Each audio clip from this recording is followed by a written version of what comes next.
ஓம் சாந்தி. என்று நம்மளுடைய கைகளின் ஆற்றல் எப்படியெல்லாம் என்ன செய்யுதுன்றதை விரிவாக சொல்கிறேன். நீங்களும் கேட்டு அதே மாதிரி புரிஞ்சுக்கோங்க.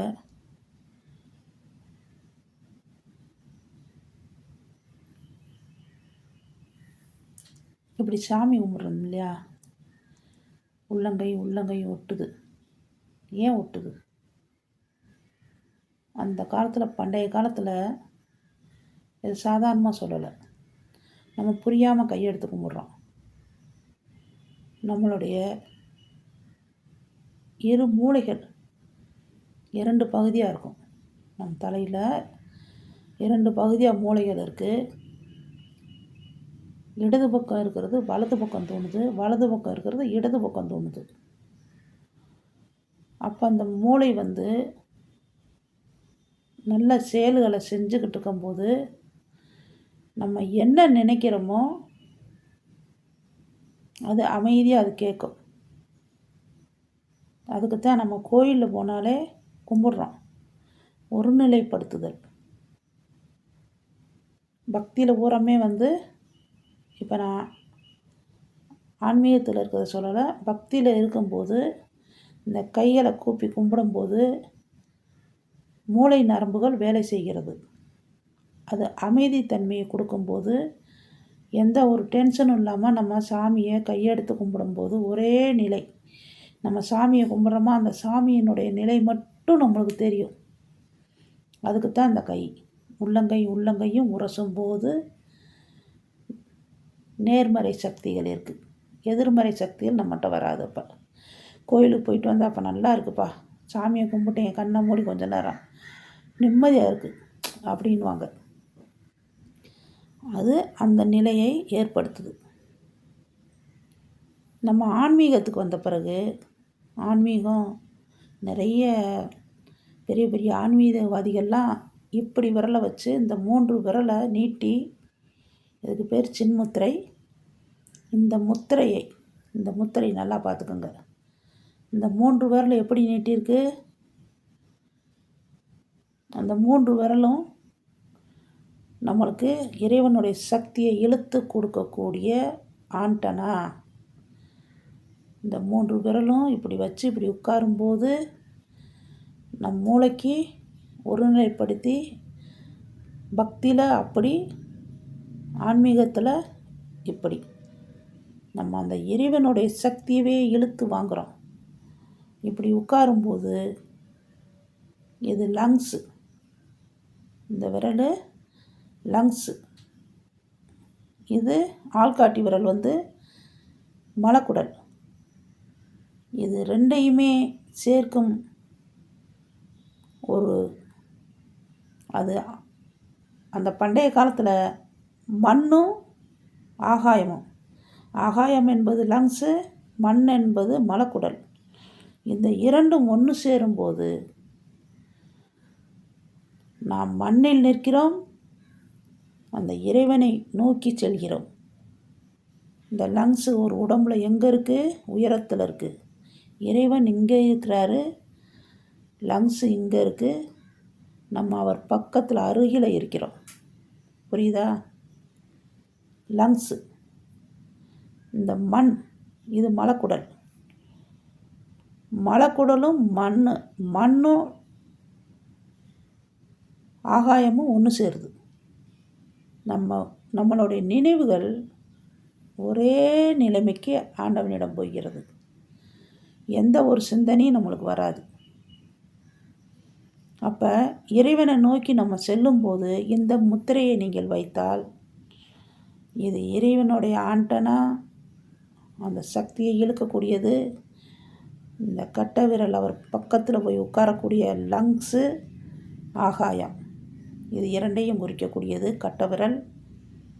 இதுக்கு இன்னொன்று என்ன தெரியுமா? இது தலை. தலையில் ஏதாவது அடிபட்டால் கட்டை விரல் வலிக்கும்.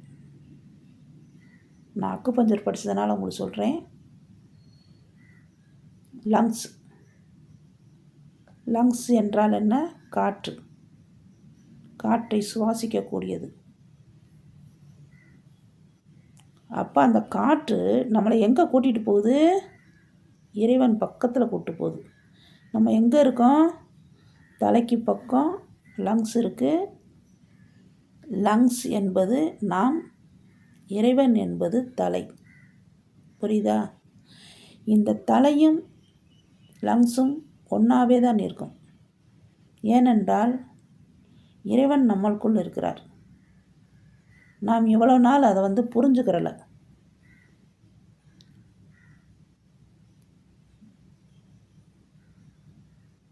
ஏன் இங்கே மூன்றாவது கண் திறக்குது? இறைவன் இந்த இடத்துல இருக்கிறார். ஆத்மா ரூபத்தில் நம்ம ஆத்மாவும் இங்கே தான் தூண்டப்படுகிறது. நம் உயிர் சக்தி இங்கே தான் இருக்கிறது.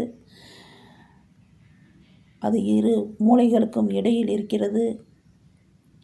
அந்த மூளையின் சக்தி மிக விரைவாக வேலை செய்கின்றது. நாம் நினைத்தவுடன் நினைத்த இடத்தில் போகும். சின்முத்திரையை யூஸ் பண்ணும்போது நாம் அந்த இறைவனிடமே, அந்த பரமாத்மா சிவனிடமே நம்ம சென்று விடுகிறோம். இந்த கையை அழுத்தும் போது பக்தியில் நினைவு கூறுகிறோம். நினைவுகள் ஏற்படுகின்றது. அப்போ வெறும் நினைவு மட்டும்தான். ஒருநிலைப்படுத்தும் சக்தி இந்த கைகளுக்கு இருக்கின்றன. இதை நம்ம வைக்கும்போது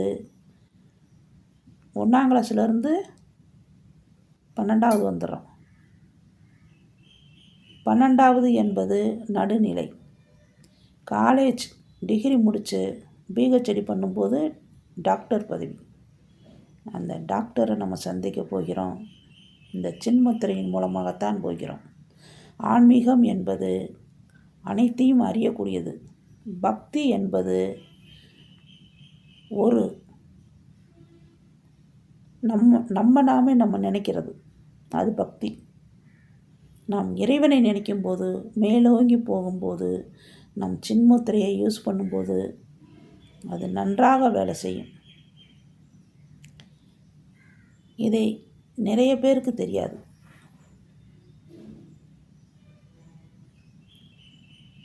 காற்று எப்படி இருக்கும்? மிதந்துக்கிட்டு இருக்கும். அதுதான் லங்ஸ். நம்ம உடம்புல சுவாசிக்கக்கூடிய காற்றுப்பை. இந்த கட்டை விரல் என்ன சொன்னேன்? தலை. தலை என்பது யார்? இறைவன். அப்போ நம்ம இரண்டுமே, லங்ஸும் தலையும் ஒன்றா இருக்குது. இறைவனும் நாமளும் ஒன்றாக இணைந்து காற்றின் ரூபமாக இந்த மண்ணிலிருந்து செல்லக்கூடிய நம் சின்முத்திரை. இது மண். இப்படி வைக்கும்போது மண் கீழே போய் விடுகிறதா? இந்த மண்ணிலிருந்து நாம் ஆகாயத்தை தொடுகிறோம். ஆகாயத்தை தொடும்போது அந்த சக்தியானது, ஆன்மீக சக்தியானது நம் இறைவனை நோக்கி ஒரு செகண்டில் அங்கே சென்று விடுகின்றது. இதுக்குத்தான் சின்முத்திரை வைக்கிறார்கள்.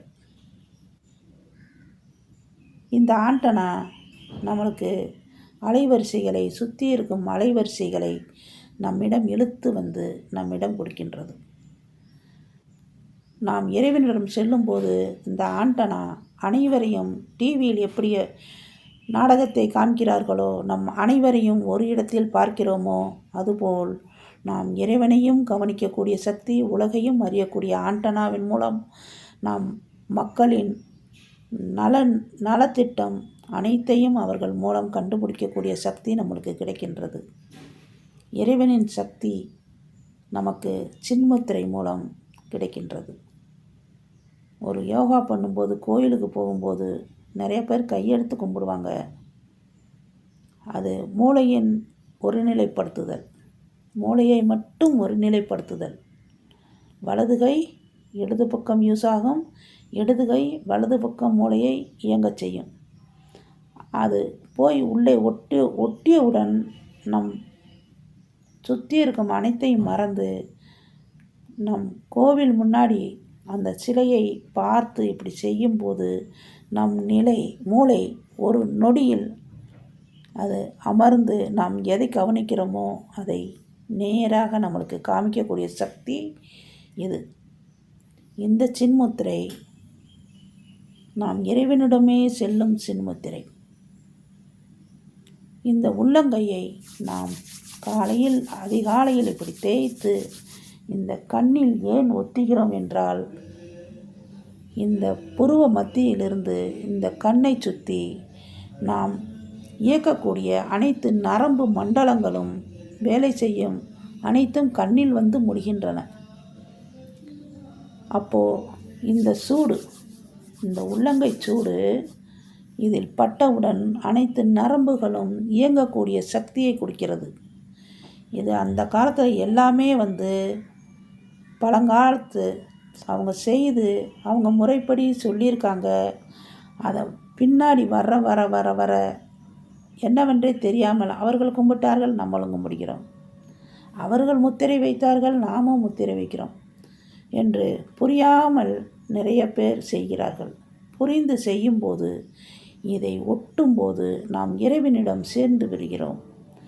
இந்த ஆண்டனா மூலம் அனைவரையும் நாம் மனக்கண்ணில் பார்த்து அவர்களுக்கு சக்தி கொடுக்கின்றோம். நம்மளுடைய சக்தி நாம் இறைவனிடம் நிறைய வாங்கி கொண்டே இருக்கின்றோம். அந்த நிலைமைக்கு செல்லும் பொழுது நாம் உடம்பில் அனைத்து அழுக்குகளும் போய்விடுகின்றன. நம்மளுக்குள் கெட்ட எதிர்மறை சக்திகள் பறந்து போகின்றன. நாம் ஆறாக்கள் நல்லா ஊற்றெடுத்து அந்த ஜீன்கள்லாம் அவ்வளோ சுத்தமாகின்றன. நமக்குள் இருக்க கெட்ட சக்திகள், கெட்ட ஆறாக்கள் அனைத்தும் நாம் இறந்து விடுகின்றன. நாம் நினைக்கும் அந்த ஒவ்வொரு நொடியும் நமக்குள் இருக்கும் கெட்ட சக்திகள் அனைத்தும் அழிந்து விடுகின்றன. இதற்கு அந்த காலத்தில் பழங்குடியினர்கள், நம் முன்னோர்கள், மூதாட்டிகள் இதை வழிநடத்தி நம்மளுக்கு சொல்லியிருக்காங்க. எல்லா பேருமே கையெடுத்து கும்பிடுவதை விட்டுட்டு, அது ஸ்கூல் படிப்பு. கோவிலை கும்பிடுவது ஸ்கூல் படிப்பு. பக்தி முடிந்தவுடன் பெரிய ஞானம் பெற்றவன் என்று சொல்வார்கள். உண்மையில் நாம் இறைவனை நோக்கி செல்லும்போது நாம் முழு ஞானத்தையும் பெற்றுக்கொள்ளும் சக்தி நாம் அனைவருக்கும் கிடைக்கின்றன. பிரம்மகுமாரிகளில் இறைவன் யார், எப்படிப்பட்டவர் என்று நிறைய கருத்துக்கள் சொல்வார்கள். அந்த நல்ல நிலைமையை நீங்கள் கேட்டு புரிந்து கொள்ளுங்கள். கமெண்டில் எந்த குறைகள் இருந்தாலும் சொல்லுங்கள், நான் அதற்கு உங்களுக்கு விடை கொடுக்கிறேன். லைக் பண்ணுங்கள், பிடிச்சிருந்தால் லைக் பண்ணுங்கள், நிறையா பேருக்கு ஷேர் பண்ணுங்கள். இந்த விஷயம் நிறையா பேருக்கு புரிய உங்களுக்கும் சக்திகள் கிடைக்கும். நல்ல விஷயங்களை பரவ செய்யலாம். உலகில் எதையோ பரவ செய்கிறார்கள். ஒரு நியூஸ் வந்த உடனே அவன் விஜயகாந்த் மையம் அடிச்சிட்டான், விஜய் இப்படி செஞ்சிட்டாரு இப்படின்னு உலகத்தில் நிறையா நியூஸுகளை பரப்புகிறாங்க. அந்த நியூஸுகள்லாம் எதில் நீங்கள் ஷேர் பண்ணுறீங்க? இப்படி விஷயத்தை மக்களுக்காக உங்களை வேண்டி கேட்டுக்கிறேன். நீங்கள் இதை நிறையா பேருக்கு சொல்லுங்கள். ஓம் சாந்தி.